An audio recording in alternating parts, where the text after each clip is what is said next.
Bom, vamos lá então, gente. Abre comigo a Bíblia em Apocalipse. Hoje vocês vão descobrir quem é o anticristo, qual é a marca da besta.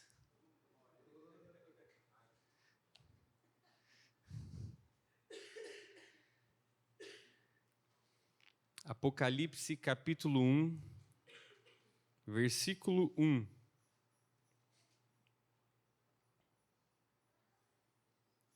Nós acabamos a série de Romanos, graças a Deus.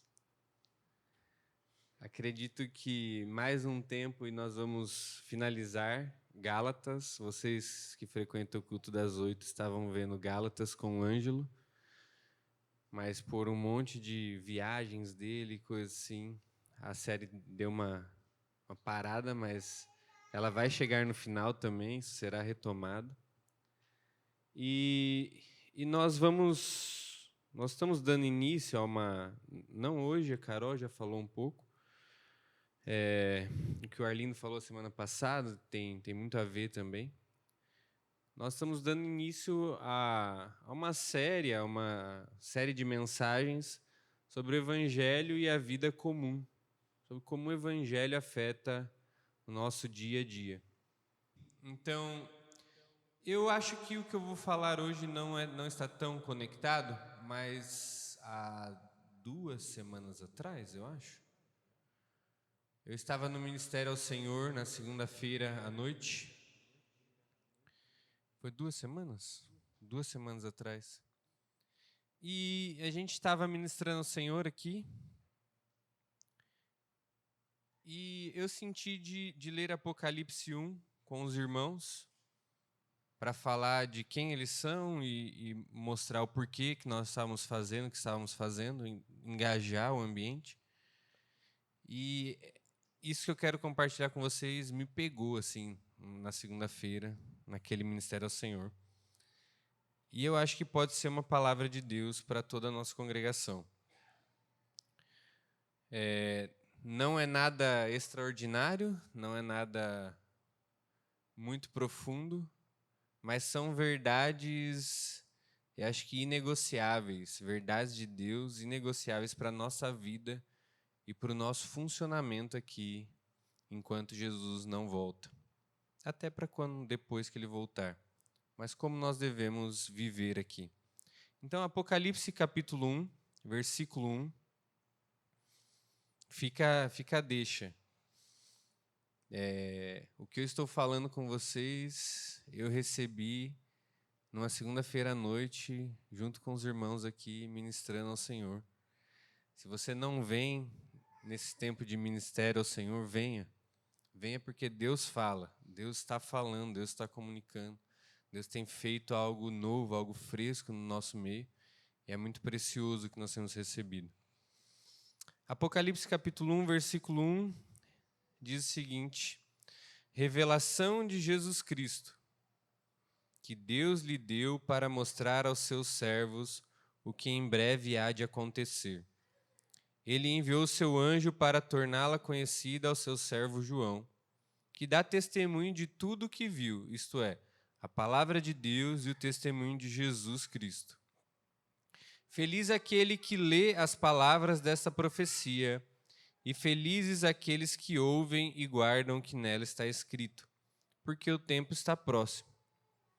João, para as 7 igrejas da província da Ásia, escreve: a vocês, graça e paz da parte daquele que é, que era e que há de vir, dos 7 Espíritos que estão diante do seu trono, e de Jesus Cristo, que é a testemunha fiel, o primogênito dentre os mortos e o soberano dos reis da terra.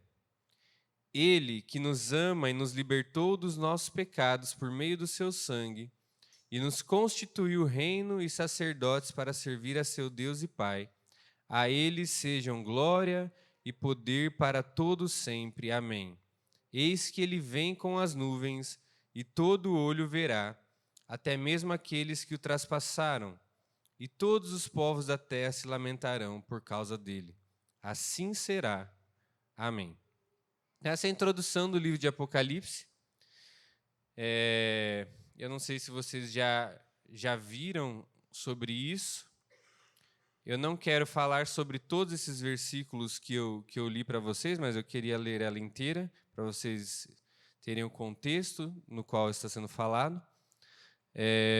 Nós já tivemos muitas pregações, muitos estudos sobre essa revelação de Jesus Cristo, a fiel testemunho, o primogênito dos mortos, soberano dos reis da terra, enfim. O que eu quero compartilhar com vocês hoje, e o que eu fui muito tocado naquela segunda-feira, é Apocalipse 1, versículo 5, a parte B do versículo e a parte A do versículo 6. Então, volta lá para a parte B do versículo 5. Ele que nos ama e nos libertou dos nossos pecados por meio do seu sangue e nos constituiu reino e sacerdotes para servir a seu Deus e Pai. Então, eu queria chamar a atenção para vocês aqui. Nós temos alguns verbos nessa frase, que o versículo 5, a parte B, e o versículo 6, a parte A, é uma única frase. Então, quais são os verbos aqui nessa frase? Então, nos amou, nos ama, ama, amor, libertação, nos libertou, e constituição, nos constituiu. Então, risca esses três verbos, essas três palavras aí na sua Bíblia. Ama, libertou e constituiu. Tem um outro verbo adiante que é servir, mas ele está vinculado ao constituir. Então, eu queria falar sobre essas três verdades da parte de Deus para nós nessa manhã. Ele nos ama, essa é a primeira verdade. Ele nos libertou e ele nos constituiu. Tá? Então, eu queria expor para vocês essas três verdades. Eu queria que o Senhor pudesse trazer luz para você, iluminar o seu coração sobre essas três coisas. Mas antes de falar sobre isso, Apocalipse nos fala de quem é esse que nos ama, quem é esse que nos liberta, quem é esse que nos constitui. O versículo 5 fala ele quem? Esse que João falou nos versículos anteriores, esse de quem a revelação vai ser aberta durante todo o livro de Apocalipse. Todo o livro de Apocalipse é sobre um homem, é sobre uma pessoa chamada Jesus Cristo. Não é sobre a besta, não é sobre o anticristo, não é sobre eventos catastróficos, é sobre este homem chamado Jesus Cristo. O livro todo de Apocalipse é sobre ele, é a revelação dele. E aí segue a introdução do livro, e aí fala que ele é a fiel testemunha, ele é a verdade, ele é aquele que dá testemunho da verdade. Ele é o primogênito dentre os mortos, o primeiro que ressuscitou dos mortos, que Paulo fala lá em Romanos 1, que pelo poder do Espírito ele foi ressuscitado dos mortos e declarado Filho de Deus. Ele é o primogênito dentre os mortos. E ele é o soberano dos reis da terra. Ele é o Senhor dos senhores, o Rei dos reis, o Senhor sobre todos, e é aquele que vai se assentar em Jerusalém e governar as nações quando ele voltar em glória. Que o versículo 7 fala, eis que ele vem com as nuvens e todo olho verá. Então isso vai acontecer um dia no futuro. Então esse ele é Jesus Cristo, o Filho de Deus, a fiel testemunha, o primogênito dos mortos, o soberano dos reis da terra. É esse que te ama. Então você é amado. Você é amada. Amado por Deus em Cristo Jesus. Essa é a primeira verdade. É muito... Parece clichê falar sobre isso, parece às vezes bobo, muito simplório falar sobre isso. mas esse é o ponto de partida para toda a nossa vida. É Ele, começa nele, tudo vem dele, é por Ele, nos ama. Deus nos ama. E eu queria falar como que Deus nos ama, como que Deus te amou, como que você pode se apropriar dessa verdade, como que você pode ter convicção e se sentir amado. Deus, dando continuação ao que o Iguinho falou na abertura do culto, uma voz do céu fala: este é o meu filho amado, em quem eu tenho prazer, em quem eu me alegro. Mas em Cristo Jesus, neste Filho amado, essa mesma voz que soou ali, ela está sobre nós. Em Cristo Jesus, por meio deste Filho amado de Deus, nós também somos amados. Você também é amado. E Deus não apenas fala isso para nós. Nós não apenas ouvimos essa voz do alto, ou um pregador falando, Jesus te ama. Deus se encarregou de mostrar esse amor para você. João 3,16, outro texto clichê, né? Porque Deus tanto amou o mundo, que deu seu Filho unigênito, para que todo o que nele crer não pereça, mas tenha vida eterna. Pois Deus enviou seu Filho ao mundo, não para condenar o mundo, mas para que este fosse salvo por meio dele. Então, Jesus nos ama. Como que Jesus nos ama? Porque Deus nos amou. E Deus envia o seu Filho. E Jesus vem e encarna. Então, o amor de Deus por nós, ele não é desencarnado. É a palavra encarnada. É Deus declarando isso do mais alto céu. O quanto você é amado, mas como se não bastasse falar isso para nós. Ele mostra isso. Olha só o quanto eu te amo. Está aqui o meu filho. 1 João 3,16 fala: nisto conhecemos o que é o amor. Jesus Cristo deu a sua vida por nós.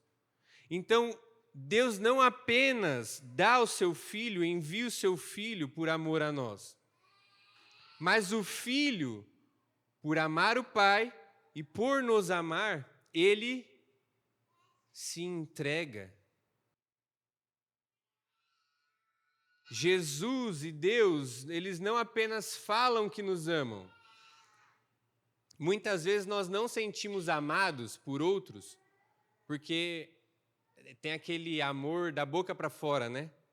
Eu te amo, ou tamo junto. Mas na segunda-feira, quando precisa provar esse amor, é aí que são elas, né? O amor não vem, né? Mas Deus não fez isso. Deus não apenas declarou que nos ama. Deus nos mostra o quanto Ele nos ama. Deus nos mostra em Cristo Jesus o quanto nós somos amados. Você é amado ao ponto de Deus dar o seu Filho para resgatar você. Quando que Deus te amou? Como o Igor falou na introdução, quando você fez alguma coisa para chamar a atenção de Deus? Como que o Oliver é amado, Thay? Ele faz alguma coisa boa?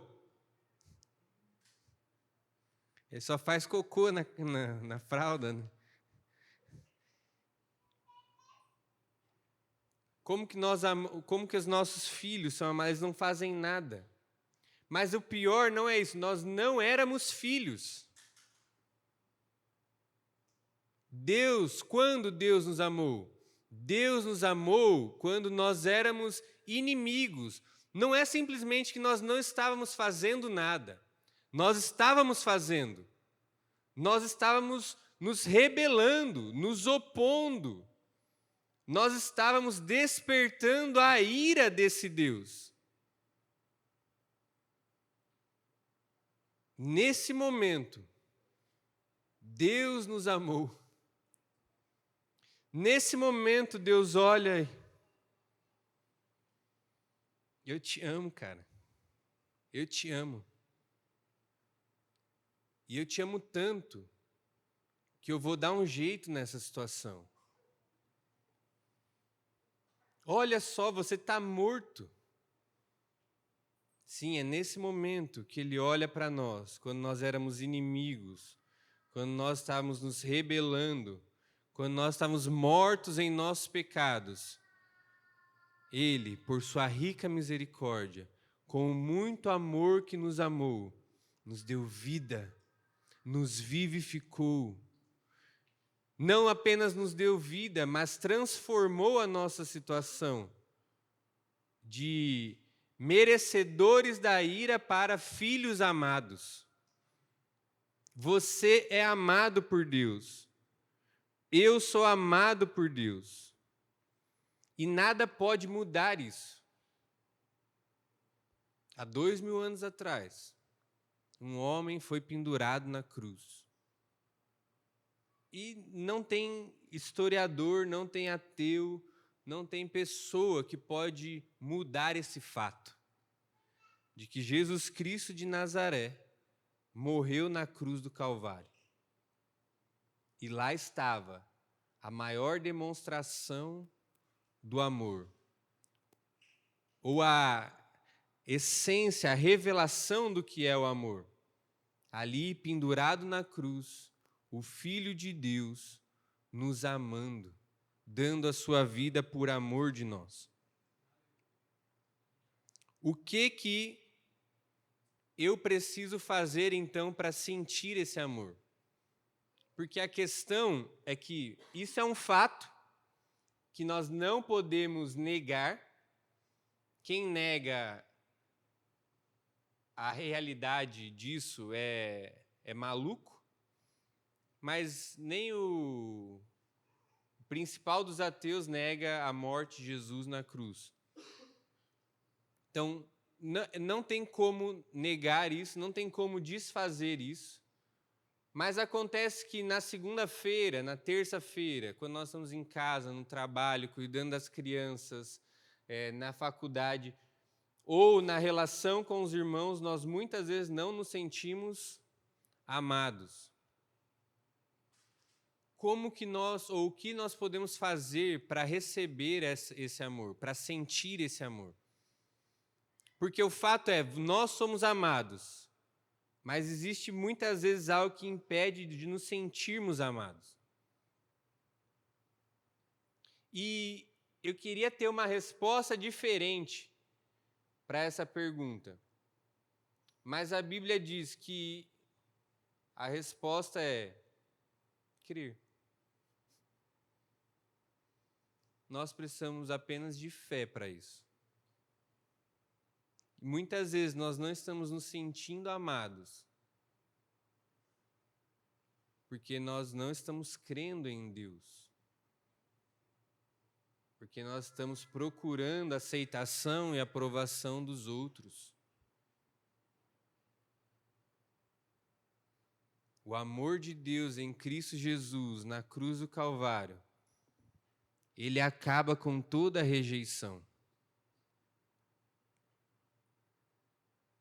Isso deveria ser suficiente para esvaziar as clínicas terapêuticas. E eu não estou falando contra, mas há poder em Deus, há poder no amor de Deus para acabar com a rejeição que eu sinto. Por quê? Porque você valeu o Filho dele. Ele provou o seu amor por você quando ele enviou Jesus Cristo para morrer em seu lugar. Quando ele te resgatou das trevas e te trouxe para a luz. Você é amado. Você é amada por Deus. Romanos 8:32. Aquele que não poupou o seu próprio filho, mas o entregou por todos nós, como não nos dará juntamente com ele e de graça todas as coisas? Quem fará alguma acusação contra os escolhidos de Deus? É Deus quem os justifica. Quem os condenará foi Cristo Jesus, que morreu e mais, que ressuscitou e está à direita de Deus e também intercede por nós. Quem nos separará do amor de Cristo? Será tribulação? Será angústia? Qual tribulação que está te separando do amor de Cristo? Qual é a angústia que está te separando do amor de Cristo? Qual perseguição? Qual necessidade? Qual perigo? Qual guerra que está te separando do amor de Cristo? Será que alguma dessas coisas pode nos separar do amor de Cristo? Pois eu estou convencido de que nem a morte, nem a vida, nem anjos, nem demônios, nem o presente, nem o futuro, nem quaisquer poderes, nem altura, nem profundidade, nem qualquer outra coisa na criação será capaz de nos separar do amor de Deus que está em Cristo Jesus, o nosso Senhor. É sólido, é firme, é eterno, é para sempre. Nada pode nos separar do amor de Deus que está em Cristo Jesus. O que está te impedindo de se sentir amado? O que está te impedindo de se sentir aceito por Deus? Essa é a verdade sobre você. Deus te escolheu, Deus te aceitou, Deus te amou em Cristo Jesus e nada pode mudar isso. Então essa é a primeira verdade. Ele nos amou. Vamos para a segunda.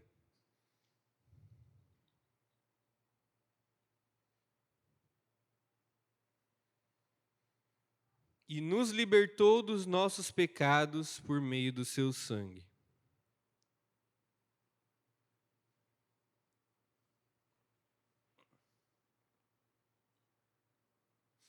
Primeira verdade é: Deus te ama. Jesus te ama. Segunda verdade é: você é livre. Aquele que te amou também te libertou. Ele te libertou dos seus pecados. Novamente nós voltamos para a cruz, porque a Bíblia fala que nós somos libertos, nós somos perdoados e libertos dos nossos pecados por meio do sangue de Jesus vertido na cruz. João 8, versículo 32 e versículo 36 fala: conhecerão a verdade e a verdade os libertará. Portanto, se o Filho os libertar, vocês de fato serão livres. Jesus Cristo morreu para nos libertar dos nossos pecados. Apocalipse fala que ele nos libertou. Então, de fato, você é livre. Você que foi amado também foi liberto. Você que foi amado, você que é amado também é livre.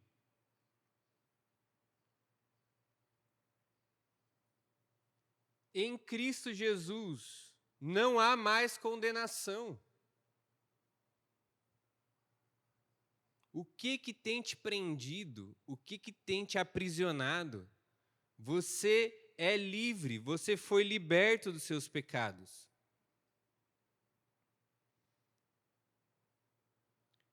Eu gosto muito de ver meme no Instagram. Quem não gosta? Vocês já viram alguns? Às vezes é com inseto, às vezes é com pássaro ou com outros animais.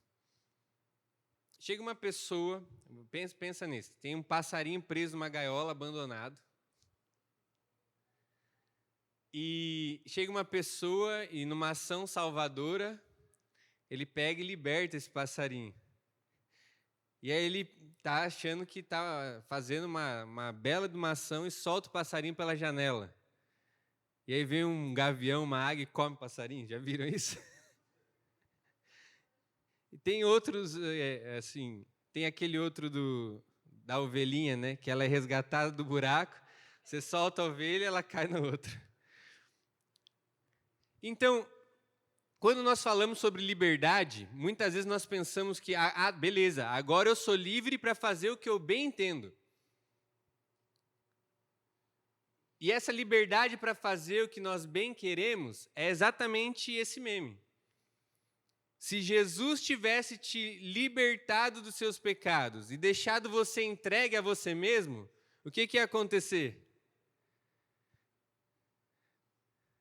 Você cai no buraco, você é uma presa fácil, você mesmo constrói a gaiola de novo para você. O que na verdade você era escravo da sua vontade. Nós éramos escravos do pecado. Nós estávamos entregues a nós mesmos. E Jesus, por nos amar, quando nos ama, Ele também nos liberta. Ele nos liberta da escravidão do pecado.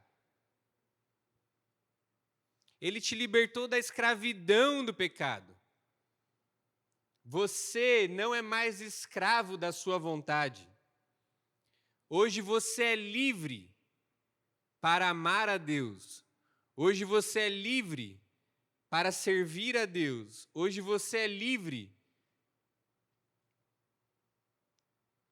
Você é livre de você mesmo. Você é livre do pecado. Você não é mais escravo. Ele nos libertou.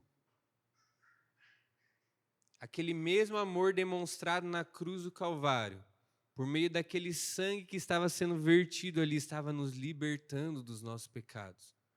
Foi oferecida uma oferta de uma vez por todas.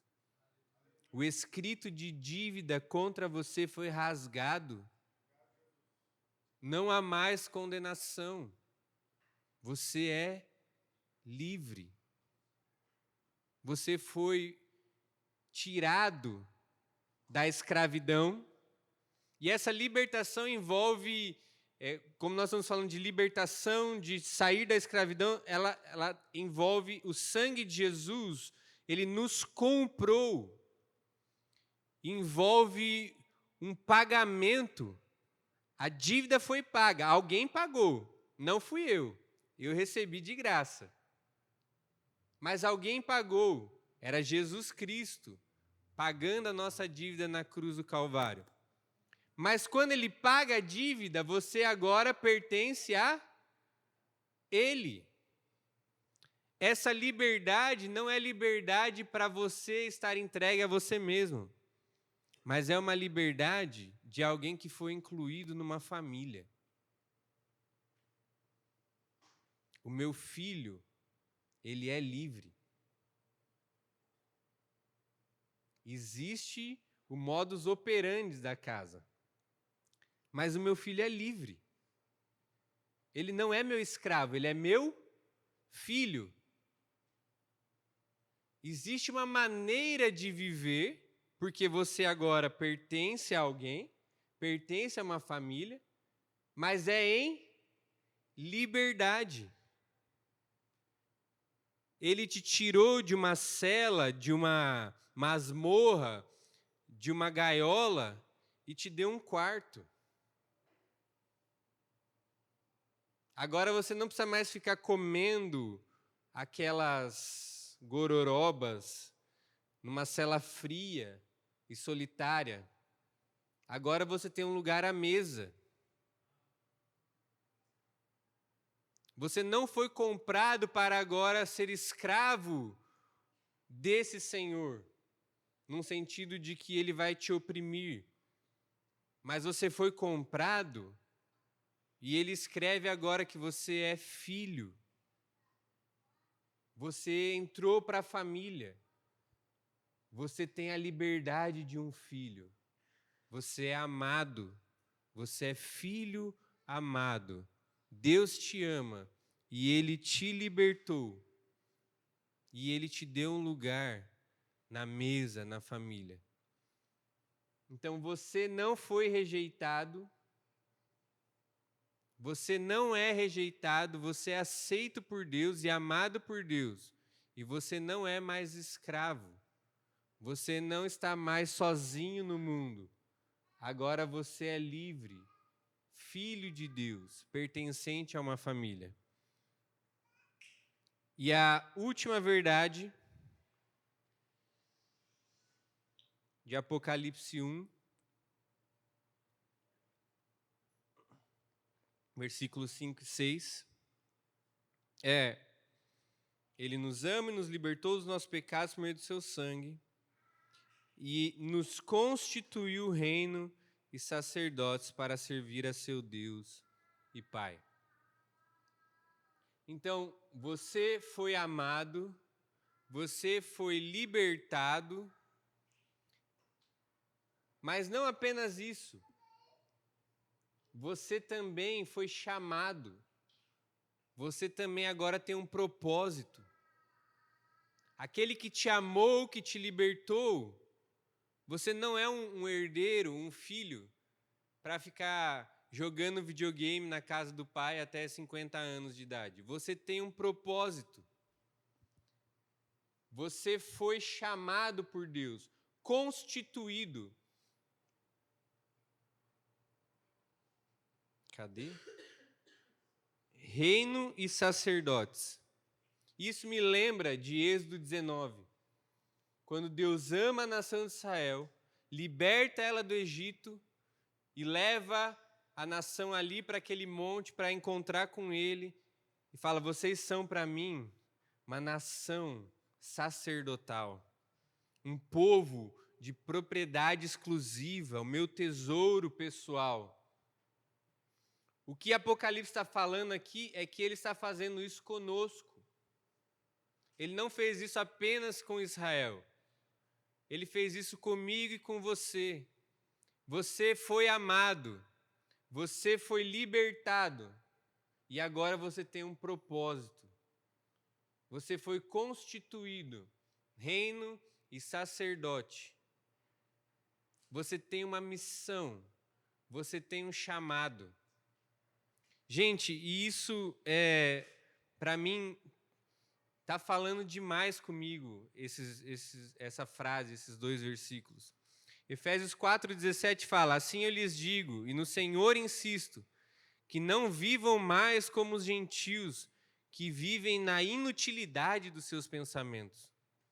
Você foi liberto, você foi amado, não mais para viver de uma maneira inútil. Você tem agora um propósito em Deus. Você foi chamado para servir a esse Deus que fez essa obra maravilhosa, essa obra grandiosa. Você foi constituído rei e sacerdote. O reino de Deus é um reino sacerdotal.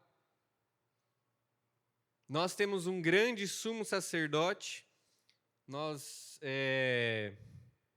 legendamos algumas pregações, alguns estudos sobre isso em Hebreus. Está lá no nosso canal do YouTube, você pode assistir depois sobre o nosso sumo sacerdote. Mas nós somos sacerdotes, nós somos chamados para servir a Deus. Você é amado e você foi liberto do pecado para amar a Deus de todo o coração, para servir a Deus de todo o coração, para amar a Deus agora acima de todas as coisas. Você é livre agora para servir a Deus neste mundo. Então, pensa nessas verdades comigo.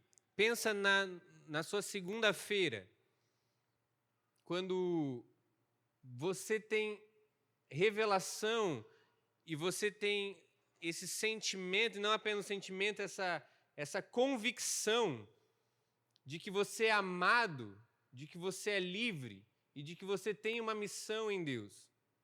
Imagina na segunda-feira, você, com essas verdades imprimidas no seu coração, você indo trabalhar. Você não vive mais como alguém que está tentando chamar atenção o tempo todo. Você não vive mais acuado e tímido e com medo das situações. Você foi amado e não depende da aceitação de ninguém, porque você tem a aceitação de Deus, que é seu Pai. Você foi liberto e nenhuma situação mais tem poder sobre você para te escravizar. Você é livre para dizer não. Nós não conseguíamos dizer não. Hoje, em Cristo Jesus, você é livre para dizer não.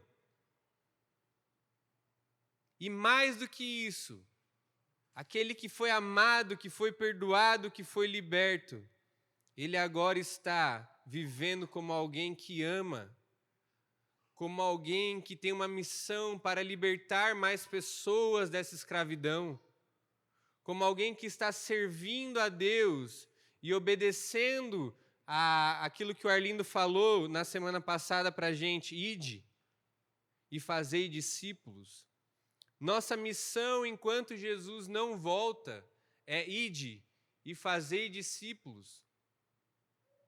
Mas ide nessa maneira, como pessoas amadas, que não estão procurando aceitação aí fora, como pessoas livres, como pessoas que podem dizer como Jesus: vem aí o príncipe dessa era, e ele não tem nada em mim.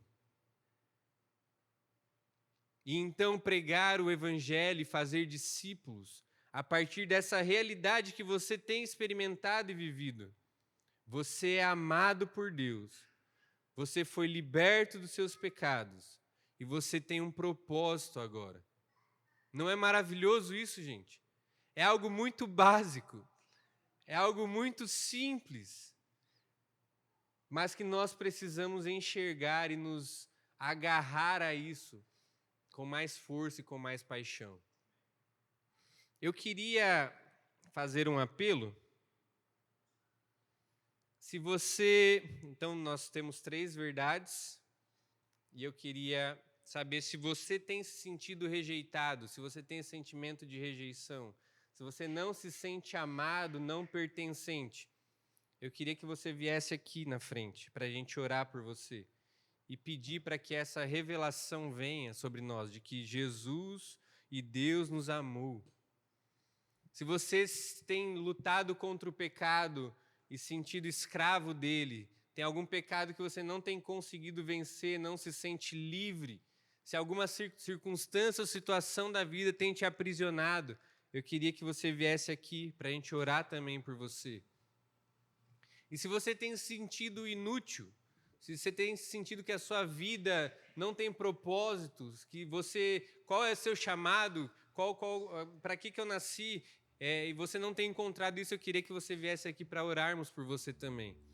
Nós fomos amados por Deus, libertos dos nossos pecados e constituídos reinos sacerdotes. Se nós temos nos sentido assim, existe algo em nós que tem impedido essas verdades chegarem a nós. Porque a verdade sobre nós é que nós somos amados, livres e temos um propósito. E Deus quer um povo assim. Deus quer que sejamos um povo que vive, que anda, que caminha dessa maneira. Amém? Então, se tem alguém sentindo alguma dessas 3 coisas, vem aqui na frente para a gente orar.